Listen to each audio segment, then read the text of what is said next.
Allah tingkatan yang paling tertinggi. Loh, saya itu kalau mendengarkan sedikit banyak bicaranya orang, kadang-kadang itu bisa mengevaluasi, menilai, membandingkan dengan diri saya pribadi. Artinya apa? Diri saya itu belum ada apa-apanya dibanding Pak Ustadz Samsul Arifin. Beliau meskipun muridnya tidak banyak, beliau sebut 111, hilang 100-nya tinggal 11. Kalau murid ngaji saya, Bapak Ibu, saya imam Masjid Brimob. Bahasanya bukan imam, lebih tepat pelayan jamaah Masjid Brimob satu-satunya, sekaligus saya ini adalah pelayannya anak-anak ngaji.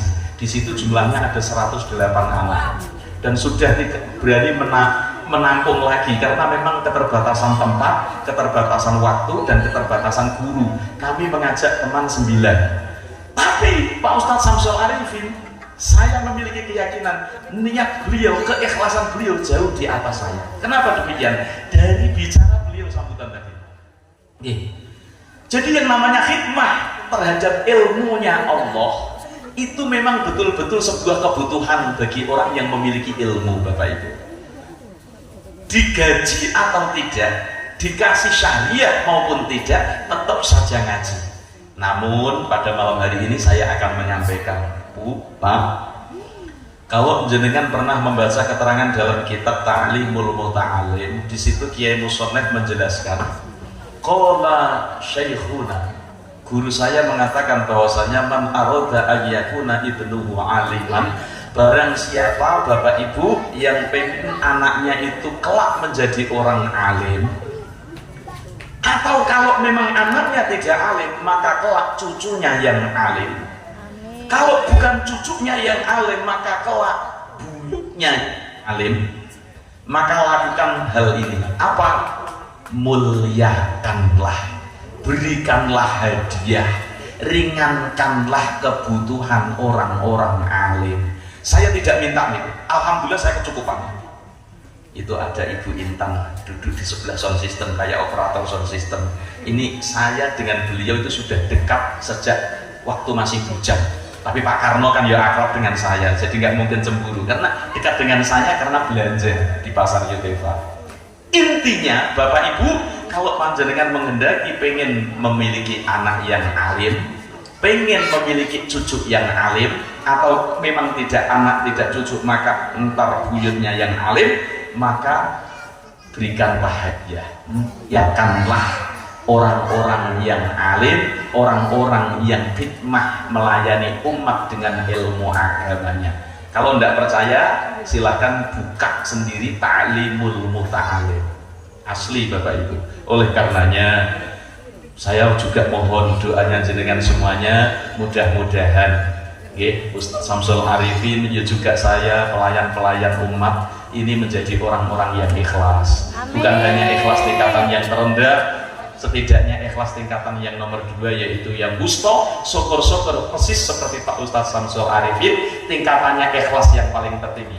Apa itu tingkatan ikhlas yang tertinggi? Sudah tidak ada unsur duniawinya, tidak ada orientasinya dunia, mau dikasih bisaroh bulan atau tidak, tetap saja ngaji. Atau tidak ada embel-embelnya pengen dapat surga ataupun pahala, tapi murni itu adalah bentuk syukur diberikan ilmu oleh Allah, kemudian diamalkan kepada umat. Nah itulah syukur, tingkatan ikhlas yang paling tertinggi.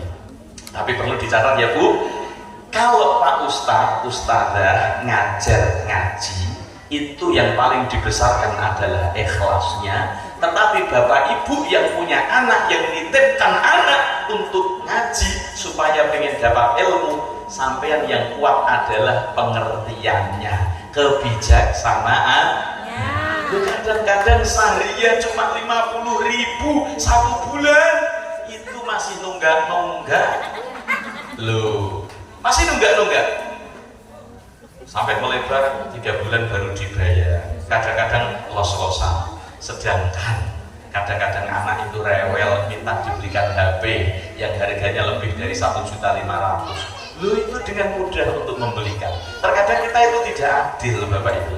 Urusan dunia kita lomo, dermawan, tetapi urusan akhirat belas. Padahal Anak ini investasi akhirat yang luar biasa. Bapak Ibu, pasti jenengan semuanya sudah tahu metode belajar Al-Quran itu banyak. Makanya Pak Ustadz tadi sampaikan ada Iqra, ada yang Bu'a, ada Amsilati, ada An-Nahdiyyi. Kemudian kalau sekarang di Jayapura ada Ummi. Itu namanya semua metode-metode. Jadi tidak boleh kemudian paling bagus adalah yang ini, paling bagus adalah yang ini. Nggak boleh. Dulu kita tuh waktu masih kecil, Bapak Ibu yang masih ada di sini, saya yakin tidak ada metode-metode begitu. Yang ada cuma urutan. Loh, itu ngalimnya luar biasa, berkahnya luar biasa. Nah, beliau itu menggunakan metode at-tasir. Sengit. At-tasir. At-tanzil itu adalah sebuah metode. Intinya mau metode apapun, yang paling utama itu ngaji Al-Quran atau ngaji metode apapun itu musyafahat, Bapak Ibu, saling baku hadap. Kenapa saling baku hadap? Karena makharijul huruf dan sifatul huruf itu tidak akan mudah diketahui hanya dengan suara tanpa adanya musyafahat. Musyafahat itu baku hadap antara murid dengan guru. Kita berdoa bersama, mudah-mudahan Ustaz-Ustaz seperti Pak Ustaz Samsul Arifin, ya termasuk juga saya, Ustaz kecek-kecek begini, mudah-mudahan diberikan umur panjang dan keistiqomahan. Amin Allahumma. Ibu yang dirahmati oleh Allah, ini sudah jam 22.14, berarti tinggal 10 menit lagi. Mau ndak mau 10 menit lagi. Bu, ngaji itu harus diniati. Lu ngaji itu kan perkara mulia, maka harus diniati dengan niat yang mulia. Niat yang mulia pertama, kalau kita ngaji Qawmiyah Tughyan ala Imam An-Nawawi Al-Bantani, di situ bagi orang yang pengen ngaji, maka niat yang paling utama itu adalah linaili ridhollah, pengen mendapatkan ridhonya Allah. Yang pertama, kepengen mendapatkan zatul akhirah, pengen mendapatkan pahala. Yang nomor 3, kepengen menghilangkan kebodohan, liizayatil jahli. Bodoh karena hakikatnya kita terlahir itu belum tahu apa-apa, sehingga dengan adanya pertumbuhan maka kita wajib tahu. Karena memang kita diperintahkan tholabul ilmi itu mulai dari turun bandulan sampai dengan turun yang lahap. Bu, ini penting. Bodoh itu ada 2, Bu. Saya pakai bahasa kata-kata yang kasar gitu, tidak apa-apa ya, tapi lupa. Bodoh itu ada 2. Al-jahlul ma'dzur nomor 1, yang nomor 2 jahlun ghairul ma'dzur. Jahlun ma'dzurun itu yang bagaimana? Bodoh yang diampuni oleh syariat. Artinya tatkala dia tidak mengetahui tentang ilmu agama sehingga dia melakukan kesalahan di dalam ilmu agama, menerapkan agama salah, maka diampuni oleh syariat. Cerita, saya dulu waktu masih di pondok, ada salah satu kampung di Wonosobo, Jawa Tengah, mohon maaf, mayoritas beragama Hindu. Datanglah dakwah, kemudian mereka masuk agama Islam niat dengan hati tulusnya, tidak ada unsur paksaan.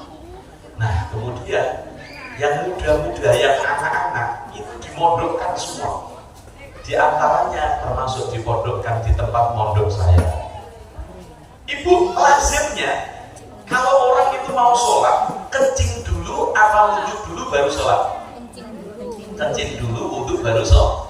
Ini anak-anak muda tidak, karena lihat sholat subuh di kamar mandi itu antri, maka mereka lebih memilih wudhu dulu. Setelah wudhu, kemudian lari ke tempat kamar mandi. Setelah buang air kecil, baru sholat. Ini sholatnya sah apa tidak? Tidak sah, karena salah satu syarat sahnya sholat harus suci dari hadas kecil maupun besar. Tapi kesalahan yang dilakukan oleh anak tersebut masuk kategori jahlun ma'dzurun, bodoh yang diampuni oleh syariat. Kenapa, Pak? Karena ada 2. Bodoh yang diampuni oleh syariat yang pertama adalah man nasa'a ba'idun anil ulama, orang yang hidupnya jauh dari ulama.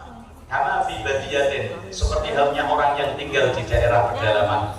Saya mendengarkan cerita kisah-kisah zaman dulu warga kita yang ada di Jawa kemudian mengikuti program transmigrasi. Di situ di transmigrasi hanya ada satu pendamping, ustadznya. Itu pun ustadznya mohon maaf belum tentu ngalim.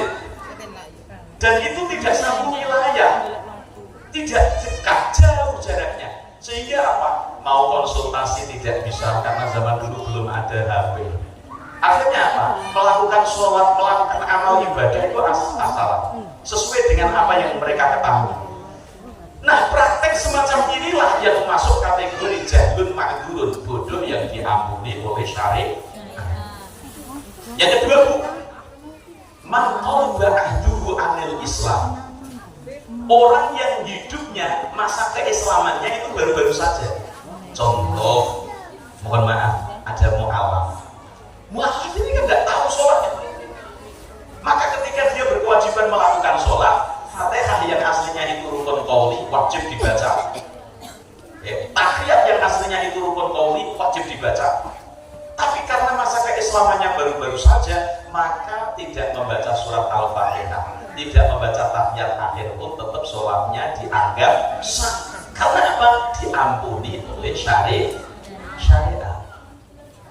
Ada sebuah pertanyaan. Jadi saya itu ngisi kajian, Bu. Pak, setiap hari Kamis, mungkin Bapak Ibu ada teman Muslim yang anggota BRIMOB itu pasti setiap hari Kamis kumpul sama-sama saya. Kebetulan saya rohaniawan di BRIMOB. Di situ setiap hari Kamis yasinan dan kajian. Setelah kajian, pertanyaan, tanya jawab. Pak Ustadz, saya mau tanya, bagaimanakah nasibnya para pendahulu-pendahulu kita sebelum adanya Wali Songo di tanah Jawa? Mereka ini kan tidak mengetahui tentang ilmu agama. Apakah mereka ada di neraka? Apakah mereka ada di surga? Pertanyaan semacam itu harus dijawab, Bapak Ibu. Ternyata saya buka-buka kitab, namanya kitab Nihayatul Zain, karya Imam An-Nawawi Al-Bantani. Di situ fikih yang sedikit enak sekali, menjelaskan bahwasanya apabila dalam sebuah daerah belum sempat atau belum pernah satu kali pun tersentuh dakwah agama Islam, sehingga dia tidak beriman kepada Allah, sehingga dia tidak mengetahui tata cara ibadah, bagaimana caranya mengenal Allah, maka orang tersebut masuk kategori jahlun ma'dzurun, bodoh yang diampuni oleh syariat. Jadi para kakek atau nenek moyang kita, pendahulu kita yang belum pernah mengenal ajaran agama Islam seperti kita, belum pernah terjangkit dakwah seperti kita, maka masuk kategori jahlun ma'dzurun, bodoh yang diampuni oleh syariat. Namun yang kedua, Bapak Ibu, ini penting. Yang kedua ada istilah jahlun ghairu ma'dzurin, bodoh yang tidak diampuni oleh syariat. Itu bodohnya siapa? Bodohnya kita, bodohnya anak-anak kita. Kenapa? Yang pertama, dekat dengan ulama. Di lingkungan kita itu ustaz-ustazah tidak sedikit, sehingga dia tidak tahu sholat, maka kita yang berdosa. Sholat kita salah, kita tidak mendapatkan ampunan karena kita tidak dimakbul. Kenapa tidak dimakbul? Karena kanan kiri kita itu ada ustaz-ustazah, banyak ulama. Hidup kita di kota. Yang kedua, orang yang masa keislamannya itu dekat. Berarti kalau kebalikannya, Islam mulai dari sejak kecil. Oleh karena itu, Bapak Ibu, pentingnya nitipkan anak-anak kita kepada lembaga-lembaga pendidikan agama supaya mengenal agama Islam, terlebih membaca Al-Qur'an. Man taraka waladahu jahilan kana dhanbun 'amilahu 'alai. Man utawi sapane wong iku taroka, jika meninggalkan siapa man waladahu ing anaknya man jahilan, hale dalam keadaan bodoh. Barang siapa orang tua memiliki anak terus kemudian tidak mau ngajikan, tidak mau menyekolahkan agama, tidak mau mengenalkan agama, terus kemudian orang tua meninggal, sehingga dengan kebodohan karena sebab tidak disekolahkan ini anak melakukan dosa, maka dosa yang dilakukan oleh anak ini juga ditransfer kepada orang tua. Ngeri, Bu. Sebaliknya, Bu, Pak, anak meskipun dia tidak pernah meniatkan untuk kedua orang tuanya, tapi dia dingajikan, dia disekolahkan, dikenalkan dengan agama. Suatu saat orang tua meninggal, apapun kebaikan yang dilakukan oleh anaknya atas dasar karena mengetahui ilmu agama, maka pahalanya sudah otomatis mengalir kepada kedua orang tua. Amin Allahumma amin. Makanya Bapak Ibu ya, peran anak bagi orang tua itu banyak. Yang pertama, anak itu qurrata ayun, sebagai penyejuk hati. Bapak Ibu kalau tidak percaya, Bapak Ibu contoh baru pulang dari aktivitas kerja, entah dari pasar, entah dari manapun, dalam keadaan pikiran tidak karu-karuan, kita pulang sampai rumah, lihat anak itu senang, sejuk di dalam hati. Maka ini menunjukkan bahwasanya sebagaimana doa kita, Rabbana hab lana min azwajina wa dzurriyyatina qurrata a'yun waj'alna lil muttaqina imama. Qurrata a'yun, qurrata a'yun, penyejuk hati. Terus kemudian sebagai perhiasan dunia. Anak itu perhiasan dunia, zinatul hayatid dunia, perhiasan dunia, tapi bukan berarti untuk dijual. Okay. Artinya adanya anak berarti itu ada sebagai perhiasan di dalam hidup kita. Anak itu sebagai apa, Bu? Fitnah. Fitnah itu maksudnya bagaimana? Dulu sebelum ada anak berdoa, ya Allah berikanlah kami keturunan. Setelah ada anak tidak mau lagi berdoa, tidak mau lagi sholat. Itu berarti fitnah. Kedua, anak itu juga sebagai musuh bagi kita. Artinya apa? Suatu saat anak itu bisa membawa kita menuju surganya Allah, ada kalanya juga bisa membawa ke nerakanya Allah. Tapi yang paling utama, anak itu adalah sebagai amal jariyah kita. Maksudnya bagaimana Bapak Ibu? Ketika kita mengajikan anak, maka sebisa mungkin anak tersebut mengamalkan ilmunya, pahala akan mengalir kepada kita. Amin Allahumma amin. Kali selawatan.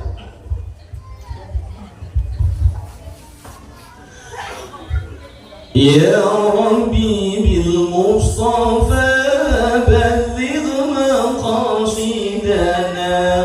Ya Rabbi bil Mustafa balligh maqasidana waghfir lana ma madaya waghfir lana ma madaya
Sebagai penutup, saya memiliki kitab namanya Haula'i Masyayikhuna, itu dari Lirboyo Kediri. Di situ kisah tentang bagaimana perjalanan sejarah daripada para guru-guru mulia kita, pendahulu-pendahulu kita. Yang pertama tentang ta'allumihim, bagaimana beliau belajar. ilmu agama. Yang kedua tentang akhlak beliau. Yang nomor tiga tentang masalah karomah beliau. Nanti ada tentang mizahihim, berguraunya beliau. Intinya saya mengutip dalam sebuah kisah. Di situ ketekunannya Kiai Haji Abdul Karim, pendiri Pondok Pesantren Lirboyo, luar biasa. Mbah Yai Abdul Karim Lirboyo dulu ketika masih nyantri, diantaranya adalah nyantri ke Syekhona Khalil Bangkalan. Dari Pondok Pesantren Syekhona Khalil Bangkalan, beliau itu pengen beli kitab di Surabaya. Caranya bagaimana? Jalan kaki mulai dari pondok menuju ke Kamal. Antara pondok sampai ke Kamal itu ada 18 km. Itu berjalan kaki. Setelah sampai di pinggiran pantai menuju ke Surabaya untuk beli kitab, beliau itu belum ada jalan Suramadu, jembatan itu belum ada, kapal penyeberangan Jokotowe itu juga belum ada. Tapi dulu beliau mau naik perahu, ongkosnya mahal, sedangkan uang tidak ada. Akhirnya apa yang dilakukan? Beliau ambil saja rotul maus, gedebok, orang Jawa bilang apa bu? Pohon pisang. Pohon pisang itu dibuat berenang mulai dari Kamal sampai menuju ke Surabaya. Kalau hitung-hitungan jembatan Suramadu itu 5 km, berarti berenang. Kiai Haji Abdul Karim, pendiri Pondok Pesantren Lirboyo, itu berenang mulai dari Kamal sampai dengan Surabaya, berarti 5 kilo. Pulang pergi bu, setelah itu kembali lagi. Luar biasa. Ini adalah sebuah motivasi tersendiri buat kita. Kita terkadang sekarang itu mencari ilmu itu mudah Bapak Ibu, lewat online, buka YouTube. Tapi mendapatkan ilmunya mudah, keberkahannya jauh dibanding zaman dulu. Kenapa? Karena memang diimbangi dengan rekoso. Rekoso itu sengsara, sengsara itu adalah riyadhah. Jadi sekali lagi saya mengajak kepada adik-adikku, kalau pengen mendapatkan ilmu agama yang barokah, hormati guru. Anak yang akhlak, anak yang memiliki etika, anak yang beradab itu yang bagaimana? Satu adalah anak yang memuliakan kedua orang tuanya, anak yang memuliakan guru-gurunya, menghormati yang lebih tua, menyayangi yang lebih muda, tidak keras di dalam bersuara. Artinya kalau ngomong jangan keras ketawa pun jangan keras itu adalah ciri-ciri anak yang berakhlak, ciri-ciri anak yang beradab. Mudah-mudahan ada barokah dan manfaatnya. Kita berdoa bersama Bapak Ibu, mudah-mudahan Ustadz Samsul Arifin diberikan umur panjang, kesehatan, keistiqomahan. Amin.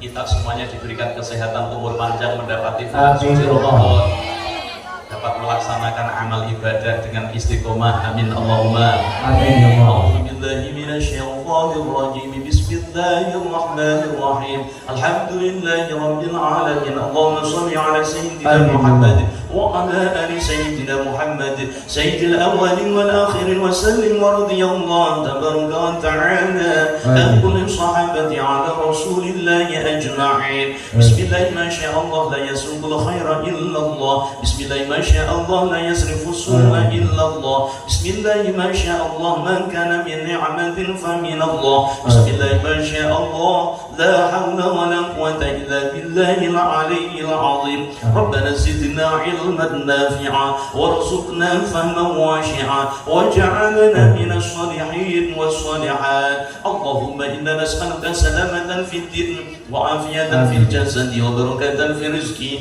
wa ziyadatan fil ilmi wa tawbatan qabla al-maut wa rahmatan 'inda al-maut wa maghfiratan ba'da al-maut. Allahumma amin 'alaina fi shakaratil maut wa najjina minan nar wa 'afa 'inda al-hisab. ربنا آتنا في الدنيا حسنة وفي الآخرة حسنة وقنا عذاب النار. وصلى الله على سيدنا محمد وسلام على المرسلين والحمد لله رب العالمين.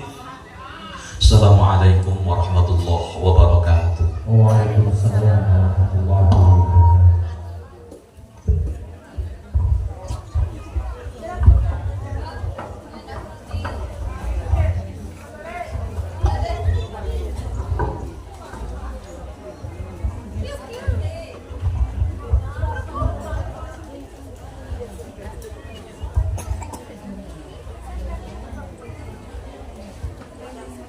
Baik, alhamdulillahirobbilalamin, jazakallah khairan katsir kepada Ustadz Nur Rohim.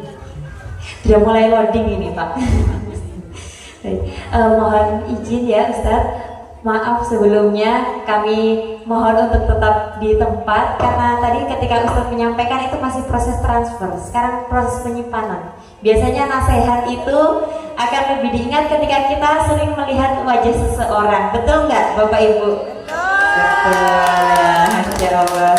Baik, sebelum saya tutup acara ini akan ada sesi penyerahan piagam kepada santriwan dan santriwati TPQ Mambaul Quran.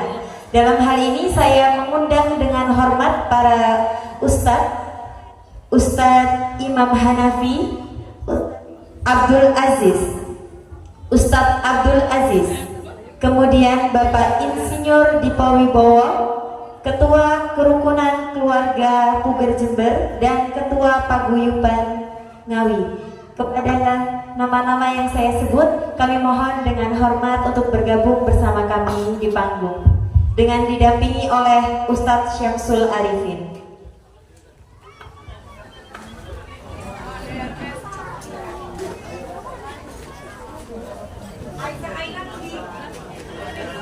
Allahumma shalli ala Muhammad.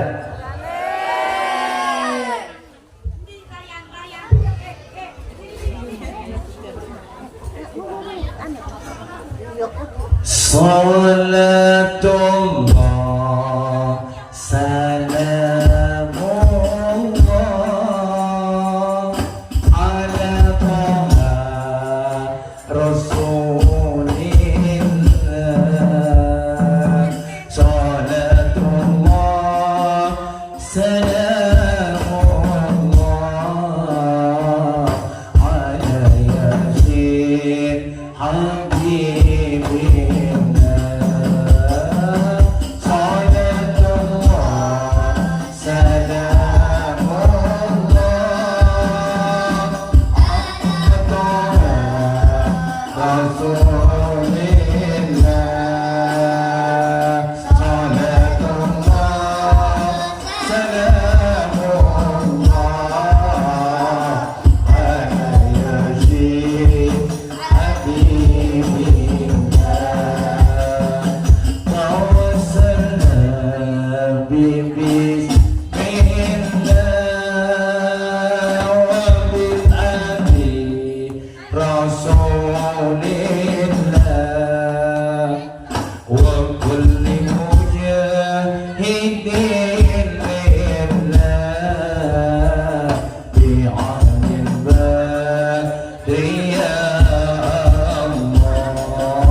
Baik, selanjutnya kami panggil adik-adik santri TPQ Mambaul Quran untuk dapat maju di depan panggung.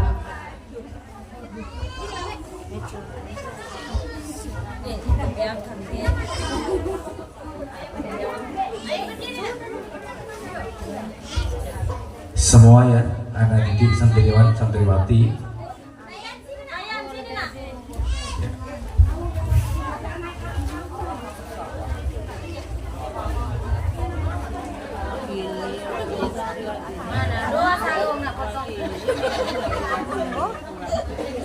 Menghadap ke depan.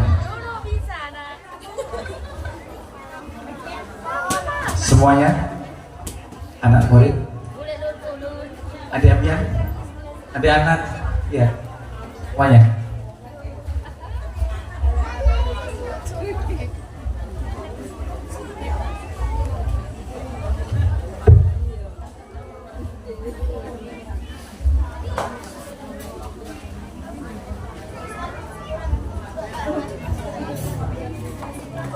Ustaz Samsul Arifin.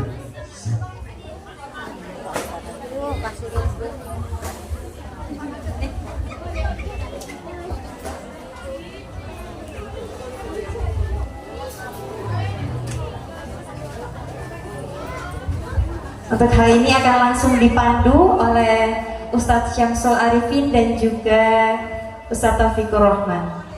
Kepada beliau berdua kami persilakan.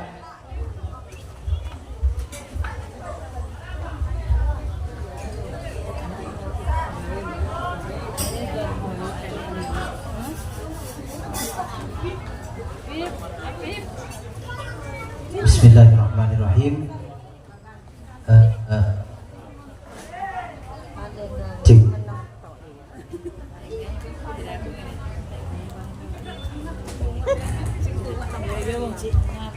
Berikut ada beberapa kenangan atau piagam dari kami, dimohon diterima, yang mana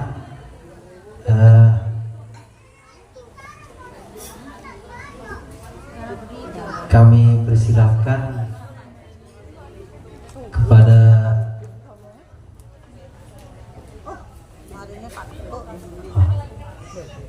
anak yang saya panggil, dimohon untuk naik ya Pak, naik ke panggung, dan jangan lupa suat kepada Pak Yai ya. Sehabis menerima ini akan kami panggil yang pertama Ananda Aisyah.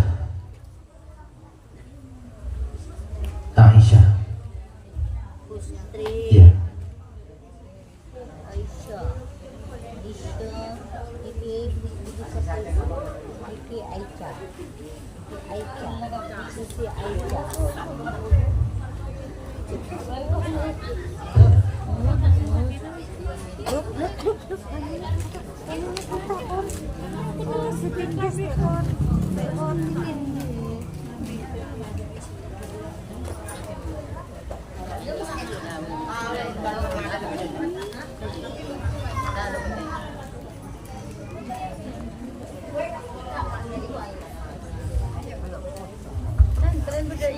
Menghadap ke kamera dulu, Aisyah.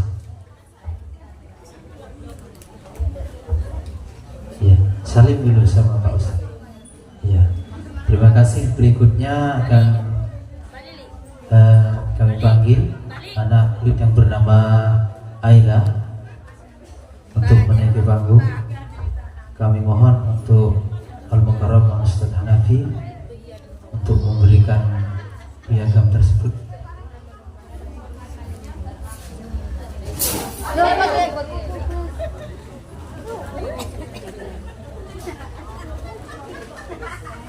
Menghadap ke ya, kamera dulu, foto dulu.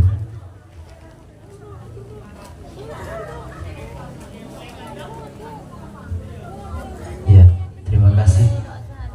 Berikutnya kami panggil anak murid yang bernama Nabila, dipersilakan. Kami mohon untuk Bapak memberikan piagamnya.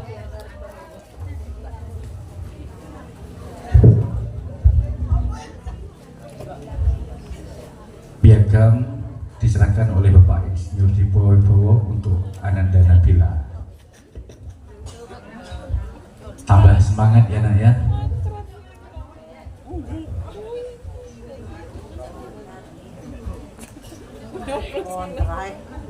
Iya, terima kasih. Dipersilakan untuk anak murid yang bernama Salwa. Silakan Pak untuk memberikan piagamnya.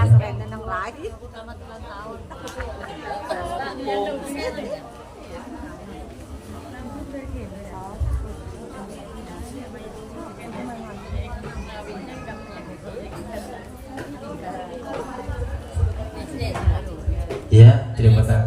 Berikutnya kami panggil anak murid yang bernama Aisyah. Aisyah nuwun sewu. Siap ini, siap ini, siap. Elsa ya? Oh, Mbak Elsa kira. Panjenengan Monggo, Pak. langsung Pak Aziz. langsung panjenengan.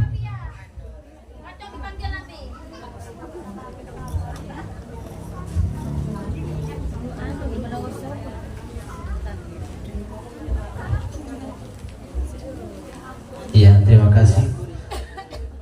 Berikutnya Putri Livia diharap menaiki panggung. Pak Holili ya, Pak Holili naik panggung. Terus Pak Samsul Arifin mana? Pak Samsul Arifin maju Pak. Dari KKPC, dari kerukunan KKPC.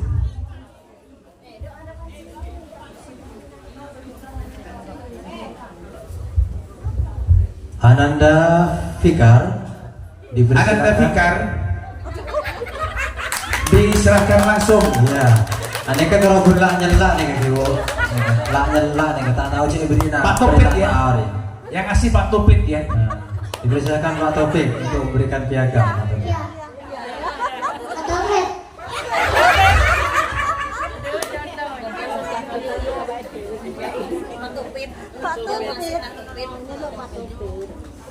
Saudara punya Fikar.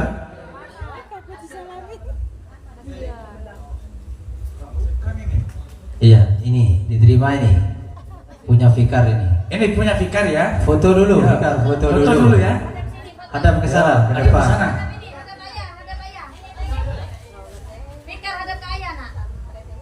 Ya. Iya, terima kasih. Silakan. Turun Terima kasih kembali. Pak Topik. Terima kasih Mas Topik. Berikutnya kami panggil anak murid yang bernama Rafa. Rafa. Pak Ustadz Khalil. Oh sudah tadi. Sudah. Hah? Pak Ustadz Aziz. Sudah. Monggo jenengan beli Pak Ustadz. Monggo. Ya, foto dulu Rafa.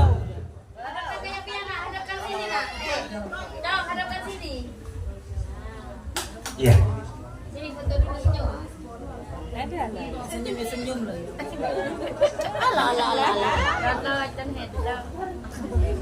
Saya panggil berikutnya Ananda Anang.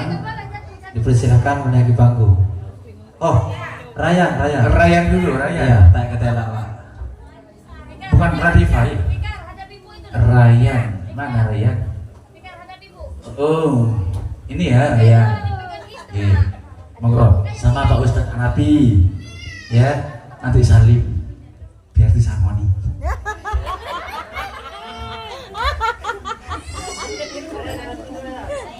Hadap ke sana, ke depan, ke kamera.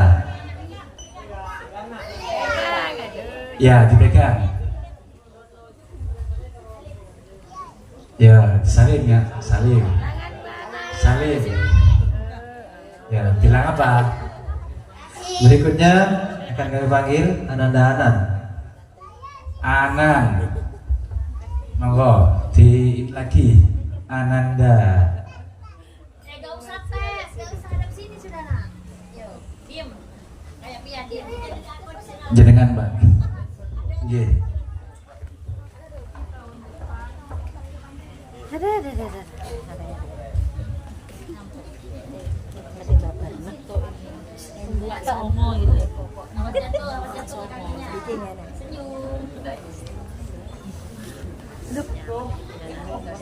Oh, sudah ikut. Wis disangoni. Ananda Abian dipersilakan.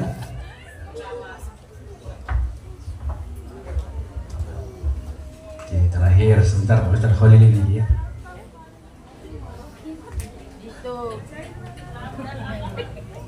Terima kasih. Berikutnya Ananda Dito.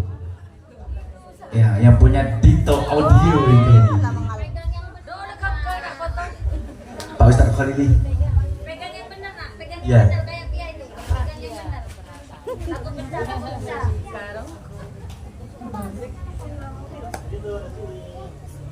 Malam yang besar itu di belakang loh.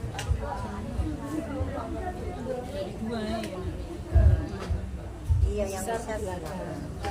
Oke, Mbak MC, tolong disampaikan untuk kita sesi foto bersama dengan anak didik dan juga dengan para guru, para ustadz, para sesepuh, semuanya. Yang besar di Dan belakang. berikutnya adalah sesi foto bersama dengan para Ya. santri TPQ Mabaul Quran. Jadi untuk itu kami mengundang dengan hormat para ustadz, para tokoh masyarakat dan paguyuban. Di belakangnya apa? Semuanya. Ya. Iya. Kami persilahkan Kita untuk sini. berdiri. Bapak-bapak berdiri. Monggo Ustaz. Ya, yang punya kamera ya. Kameramen. Ayo. Anak-anak